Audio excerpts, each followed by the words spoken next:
우리가 예수님께서 이 세상에 사역을 하시는 동안에 분주하게 사역을 하셨고 또 사람들로 인해서 참 힘든 시간들을 보냈지만 그럼에도 불구하고 예수님의 삶을 보면 평안을 유지하셨다라고 하는 것을 우리가 봅니다.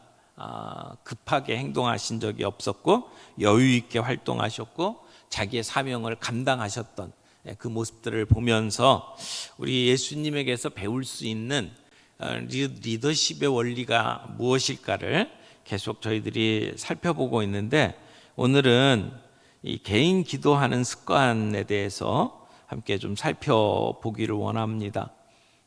이 원리를 우리의 삶 속에 적용을 하면 우리의 삶의 분주함과 또 많은 스트레스들 속에서도 평강을 유지할 수 있을 것이다, 이렇게 말할 수 있을 겁니다. 오늘 말씀에 보면 새벽 오히려 미명에, 그러니까 아직도 밝기 전에 예수님께서는 사람들이 없는 한적한 곳으로 가셔서 거기서 기도하셨다라고 성경은 말하고 있습니다.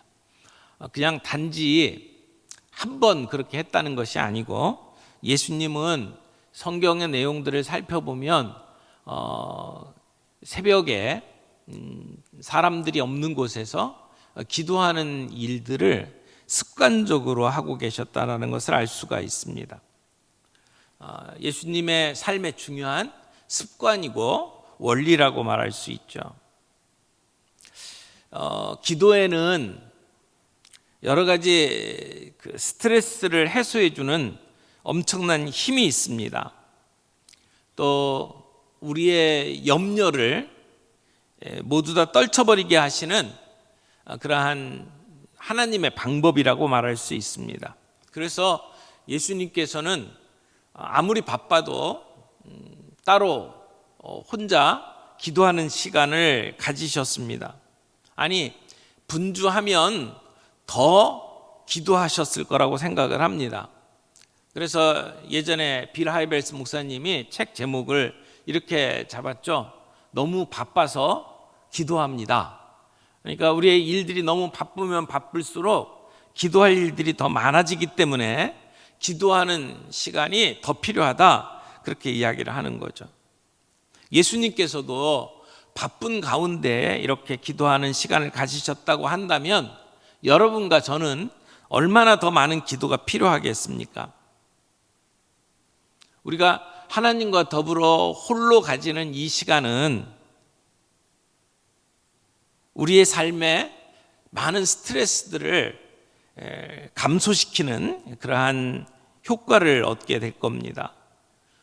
우리는 기도로 하나님께 말합니다. 기도로 우리의 고백을 하나님께 올려드립니다. 그리고 우리가 성경 말씀을 읽을 때에 하나님께서 우리에게 말씀하시도록 하고 그 말씀하신 것에 대해서 우리가 기도로 반응을 보입니다.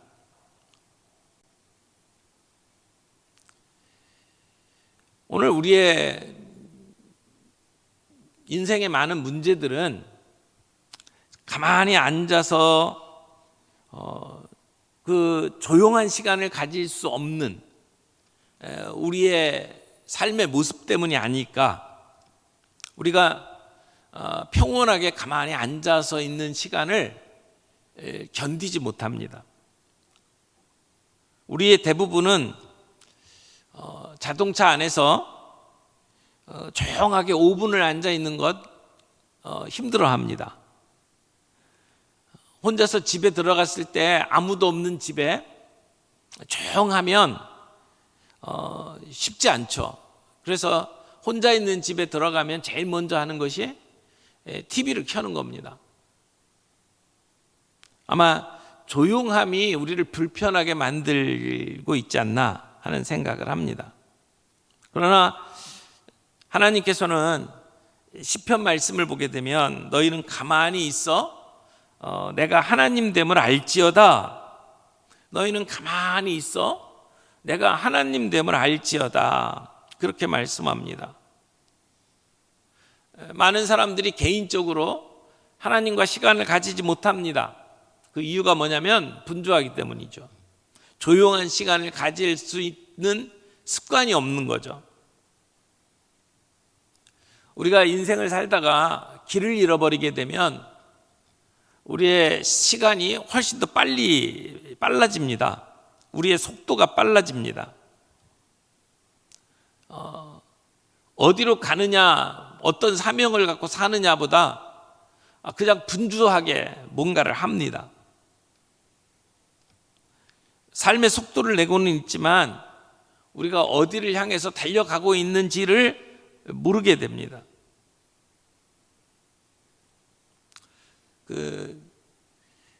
성공하는 사람들의 7가지 습관이라고 하는 책을 쓴 스티븐 코비가 그 책의 7번째 원리를 톱날을 갈아라, 한국말로 심신을 단련하라, 이렇게 이야기를 합니다.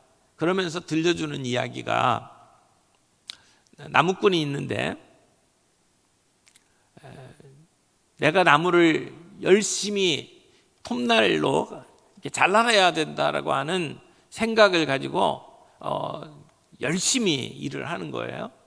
그런데 그 톱질을 하는 것에만 집중하다가 톱날이 무뎌졌는데도 그냥 열심을 다해서 일을 하는 거예요. 근데 어떤 그 사람은 톱질을 하다가 잠시 쉬는 시간을 갖고 그리고 톱날을 갈아요. 그리고 여유 있게 힘을 재충전한 다음에 그 다음에 또 톱질을 해요. 그리고 조금 있다가 또 쉬는 시간을 갖고 톱날을 갈고. 근데 열심히 계속해서 쉬는 시간 없이 톱질을 해서 나무를 자른 사람보다 쉬면서 톱날을 갈고 그리고 나무를 벤 사람, 결과를 비교해 보니까 쉰 사람이 훨씬 더 많이 나무를 벤다는 거죠. 나는 한시도 쉬지 않고 열심히 새벽부터 지금까지 일했는데 내 장작이 저 사람보다 더 적게 결과를 냈단 말이에요. 일을 하다가 쉬는 시간을 갖고 톱질을 한 사람, 이 사람은 무뎌진 톱날을 갈고 그리고 훨씬 더 효과적으로 일을 할 수 있다는 겁니다. 예수님의 삶을 가만히 살펴보면 예수님도 이렇게 톱날을 가는 시간을 가지셨던 것 같아요. 여러분 마태복음 4장 23절 말씀을 좀 볼까요? 마태복음 4장 23절입니다.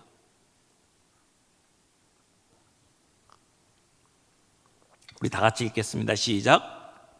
예수께서 온 갈릴리에 두루 다니사 그들의 회당에서 가르치시며 천국 복음을 전파하시며 백성 중에 모든 병과 모든 약한 것을 고치시니.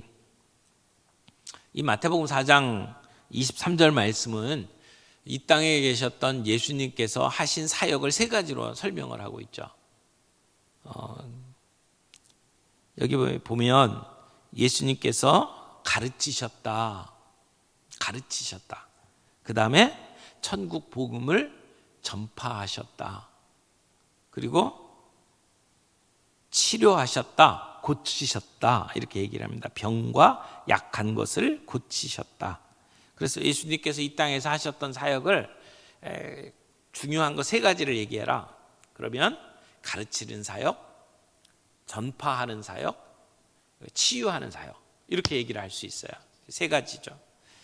이건 우리 교회가 해야 하는 일, 사역이라고도 말할 수 있어요. 우리 교회에서 하는 사역들을 가만히 살펴보면 결국은 가르치는 일, 그리고 전파하는 일, 그리고 치유하는 일, 이렇게 3가지로 나눌 수 있을 거예요.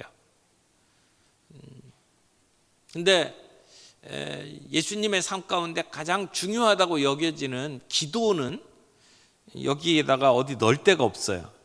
가르치는 사역, 전파하는 사역, 치유하는 사역, 그 어디에도 기도가 들어갈 자리가 없어요.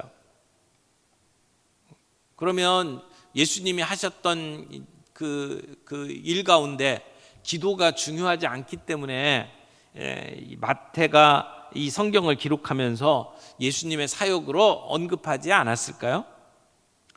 깜빡 잊어버렸을까요? 그런 이유보다는 예수님에게 있어서 가르치는 사역, 전파하는 사역, 치유하는 사역은 사역이었고, 기도는 사역이나 일이 아니라 어떻게 보면 기본적인 삶과 같다, 생활과 같다. 밥 먹는 것, 잠자는 것, 이런 것 같은 기본적인 삶에 해당하는 부분이다라고 말할 수 있을 겁니다. 예수님은 기도를 목표로 산 게 아니고 기도가 그 삶의 원동력이 된 거죠. 거기에서 힘이 나와서 그래서 가르치는 사역, 전파하는 사역, 치유하는 사역을 할 수가 있었다, 이렇게 말할 수 있을 겁니다.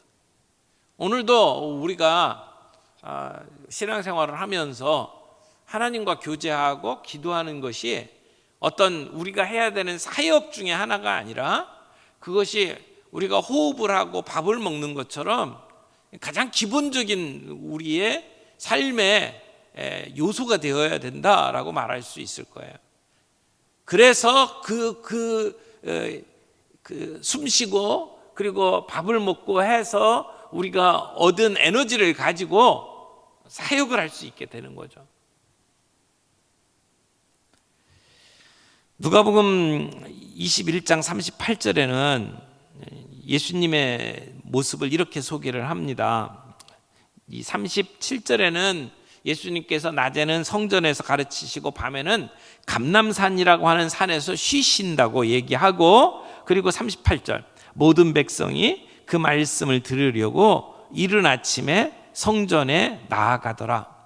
예수님은 습관적으로 삶의 패턴이 있었던 것 같아요. 그래서 밤에는 감람산이라고 하는 곳에 가서 쉬시고, 쉬신다고 하는 것이 거기서 개인적으로 기도하는 시간들을 가지셨을 것이고, 그리고 성전에 가서는 말씀을 가르치셨는데, 성전에서 말씀 가르치시는 것이 아침 일찍부터 일어나는 것을 보게 됩니다. 그래서 모든 백성들이 이른 아침에 거기로 갔다. 근데 여기 이른 아침에라고 번역이 되어 있는 이 말씀을 영어 성경에 보니까 each morning 이렇게 되어 있어요. each morning, 매 아침에 이렇게 되어 있더라고요. 날마다 아침에 일찍이 이렇게 표현을 하고 있어요. 그러니까 예수님께서는 밤에는 사람들과 떨어져서 한적한 곳에 가셔서 쉬시고, 그리고 아침 일찍부터 성전에 가셔서 가르치시기를 했다는 것이죠. 그래서 하나님의 말씀에 목마른 사람들은 예수님의 습관을 알기 때문에 아침 일찍부터 성전에 가서 예수님의 말씀을 들었다라고 이야기를 합니다. 요한복음 8장 2절 말씀도 보세요. 요한복음 8장 2절 아침에 다시 성전으로 들어오시니 백성이 다 나오는지라 앉으사 그들을 가르치시더니, 여기 아침에, 근데 그냥 아침이 아니고 early in the morning 이렇게 돼 있어요. 아침에 일찍이 이렇게 돼 있더라고요. NIV 성경을 보니까 at dawn 이렇게 돼 있어요. 그러니까 새벽이라고 번역을 했더라고요. 그리고 여기 아침에 다시 성전에 들어왔다, 그러니까 again이라는 표현을 쓰거든요. 그러니까 어제도 갔고 오늘도 또 가신 거예요. 그러니까 예수님은 새벽에 성전으로 가는 것이 예수님의 일상이었다, 예수님의 습관이었다. 그리고 백성들은 예수님의 습관을 알고 있었다, 이렇게 말할 수 있습니다. 그러니까 예수님은 나름대로 삶의 어떤 이 패턴들을 가지고 사셨다라고 말할 수 있죠. 예수님께서 기도하시러 감람산에 가셨다라고 하는 얘기는 누가복음에도 나와요. 누가복음 22장 39절 말씀을 좀 볼까요? 누가복음 22장 39절 다 같이 읽겠습니다.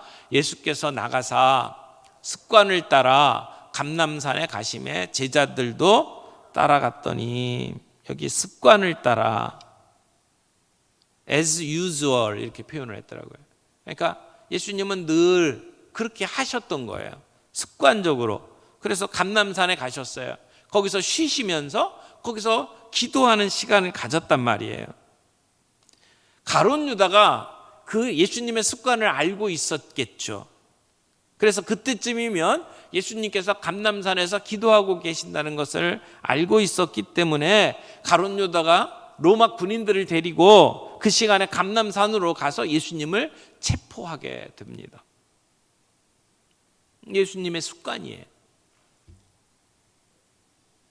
성경의 수많은 그 인물들이 바쁘고 힘든 상황 속에서 이러한 기도하는 습관을 가지고 있었습니다. 아브라함 같은 경우에도 아침에 일찍이 일어나서 여호와 앞에 서 있던 곳에 이르렀다 이렇게 표현을 하고 있어요. 아침에 일찍이 여호와 앞에 섰다. 그럼 그게 아침 일찍이 아브라함도 하나님을 대면하는 시간을 가졌다는 것을 알 수가 있죠. 야곱이 형을 피해서 바단 아람으로 가는 도중에 베델이라는 곳에서 돌베개를 베고 잠을 잤잖아요. 거기서도 아침 일찍이 일어나서 베개로 삼았던 돌을 가져다가 기둥을 세우고 거기에 기름을 붓고 그 곳의 이름을 베델이라고 불렀습니다. 여러분, 모세도 아침 일찍이 바로 앞에 서서 그 사명들을 감당을 했어요. 홍해를 가르는 기적도 시간을 보니까 아침 일찍이더라고요. 새벽이더라고요. 사무엘도 늘 기도하는 습관을 가지고 있었고, 내가 이 기도하는 그 습관을, 기도하는 일들을 멈추는 것은 죄다 이렇게 이야기를 할 정도였어요. 다윗도 시간을 정해놓고 기도했죠. 아침, 정오, 저녁 이렇게 시간을 정해놓고 기도했어요. 그래서 시편 55편에 보면 저녁과 아침과 정오에 내가 근심하여 탄식하리니 여호와께서 내 소리를 들으시리이다 이렇게 고백을 합니다. 다니엘도 하루에 3번씩 기도하는 습관을 가지고 있었죠.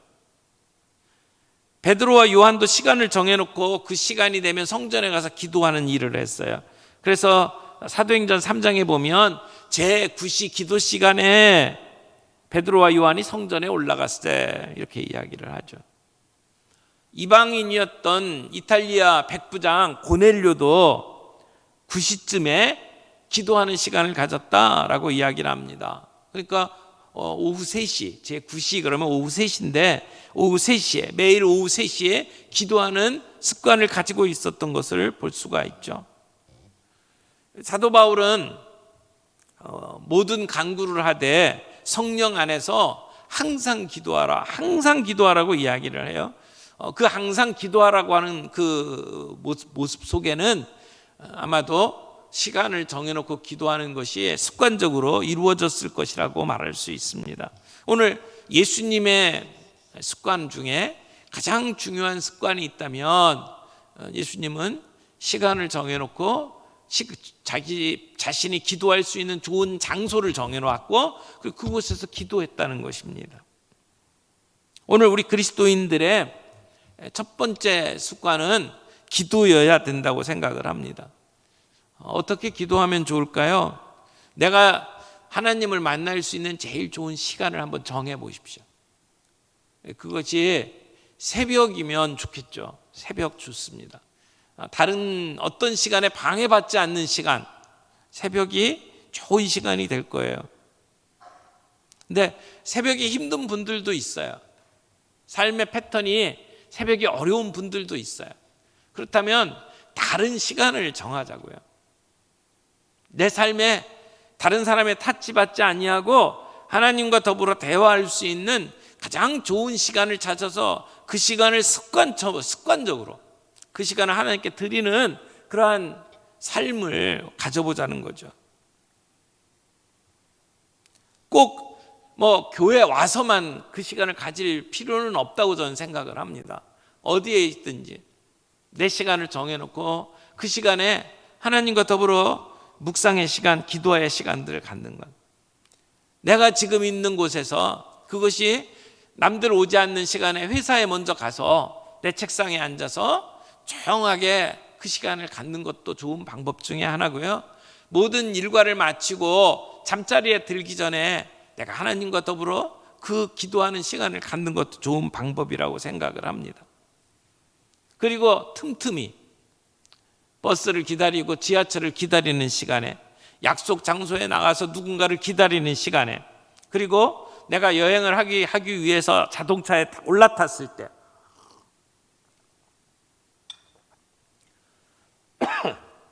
그저 스마트폰을 뒤적거리면서 시간을 때우거나 멍 때리고 앉아있는 것보다는 그 시간을 기도하는 시간으로 만들어 보자는 겁니다.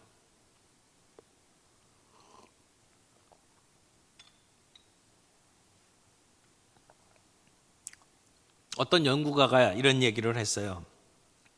우리가 생각하고 행동하는 것의 90% 이상이 습관에서 나온다.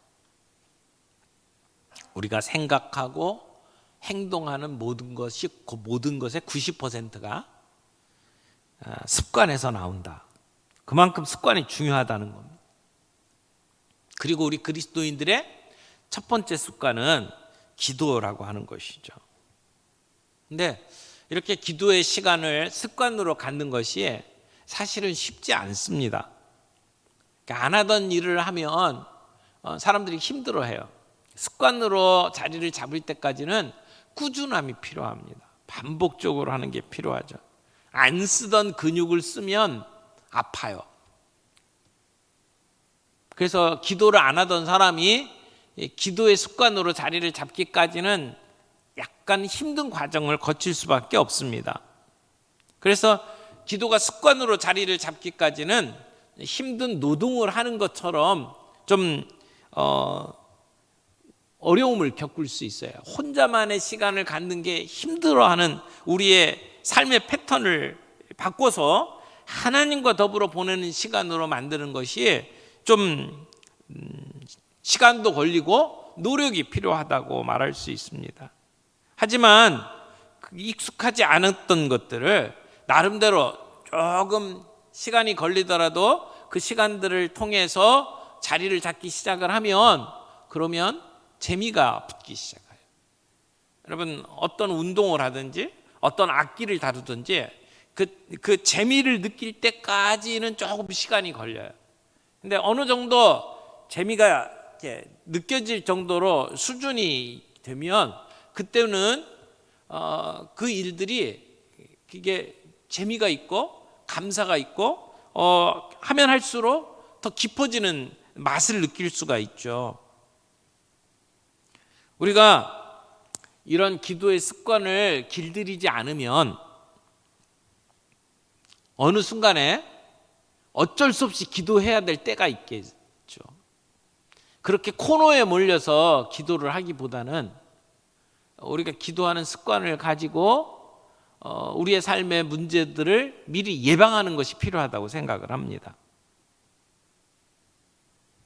그래서 여러분 우리의 일상생활 속에 내가 하나님과 만나 대화할 수 있는 시간과 장소를 나름대로 정하고 그것이 우리의 삶의 패턴이 되도록 습관이 되도록 그렇게 진행을 해나가는 것이 우리에게 참 도움이 될 거라고 생각을 합니다. 예수님께서 하셨던 것처럼 습관을 가지고 묵상하고 기도하는 시간을 갖자. 근데 그때 예수님의 기도하는 모습들을 한번 살펴보세요. 예수님의 기도는 말 그대로 대화였어요. 여러분 요한복음 그 13장, 14장으로 이렇게 보면 예수님께서 제자들을 위해서 기도하셨던 그러한 장면들이 나오는데, 근데 그때 하나님 앞에 기도하는 예수님의 그 패턴을 쭉 살펴보면 예수님은 하나님께 마치 대화하는 것처럼 이렇게 기도하셨던 것을 볼 수가 있어요. 우리도 대화하는 것처럼 기도하는 그러한 모습들을 한번 가져보시면 어떨까요? 하나님께서 마치 내 옆에 계신 것처럼. 요한복음 17장 6절 말씀에 보면 예수님께서 이렇게 기도합니다. 세상 중에서 내게 주신 사람들에게 내가 아버지의 이름을 나타내었나이다. 그들은 아버지의 것이었는데 내게 주셨으며 그들은 아버지의 말씀을 지켰나이다. 지금 그들은 아버지께서 내게 주신 것이 다 아버지께로부터 온 것인 줄 알았나이다. 이렇게 이야기를 해. 다 아버지로부터 온 것이다 라고 말하면서 예수님과 더불어 함께하는 사람들이 하나님 아버지의 말씀을 지키고 있다 그러면서 마치 대화하는 것처럼 이렇게 이야기를 하잖아요. 그러면서 내가 그들을 위해서 비옵나니 내가 비옵는 것은 세상을 위함이 아니요 내게 주신 자들을 위함이니이다. 제가 지금 이렇게 아버지께 비옵는 것은 세상을 위해서 비는 것이 아니라 나에게 주신 저 제자들을 위해서 지금 기도를 하는 겁니다. 그렇게 예수님께서 이야기를 해요.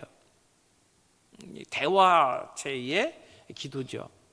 그래서 웅변하는 것처럼 기도하지 말고 예수님과 더불어 옆에 앉아 계신 것처럼 이렇게 대화하는 식의 기도. 또 우리가 기도하는 걸 잘 못하니까 우리에게 기도를 가르쳐 주세요라고 이야기하는 제자들에게 기도의 샘플, 패턴을 보여주셨잖아요. 그게 주기도문입니다. 마태복음 6장에 보면 주님이 기도를 가르쳐 주셔요. 그러므로 너희는 이렇게 기도하라. 하늘에 계신 우리 아버지여, 이름이 거룩히 여김을 받으시오며 나라가 임하시오며 뜻이 하늘에서 이루어진 것 같이 땅에서도 이루어지니이다. 오늘 우리에게 일용할 양식을 주시옵고 우리가 우리에게 죄 지은 자를 사하여 준 것 같이 우리 죄를 사하여 주시옵고 우리를 시험에 들게 하지 마시옵고 다만 악에서 구하시옵소서. 나라와 권세와 영광이 아버지께 영원히 있사옵나이다. 이 예수님께서 가르쳐 주신 기도예요. 이것은 주문처럼 똑같이 외우라는 얘기가 아니고 이런 패턴으로 기도해라. 기도의 패턴을 가르쳐 주신 거란 말이에요. 그래서 우리가 기도할 때에 예수님이 가르쳐 주신 기도의 패턴을 따라서 하나님께 영광을 돌리고 그리고 우리가 필요한 것들을 간구하고 그리고 우리가 이렇게 기도할 수 있는 근거를 하나님 앞에 아뢰고 이렇게 이야기하면서 기도하는 패턴들을 가지면 좋겠다라고 하는 것이죠. 이것은 내가 그렇게 기도할 뿐만 아니라 사실은 우리 자녀들과 더불어 그런 기도의 습관들을 가지는 것이 필요하다고 생각이 돼요. 그래서 아이들에게도 아이들이 뭔가 필요한 게 있을 때 내가 도움이 필요할 때 그때 엄마 아빠에게 말하기 전에 하나님께 기도해라. 나 저거 갖고 싶어요. 내가 원하는 것이 있을 때에 하나님께 먼저 기도해라.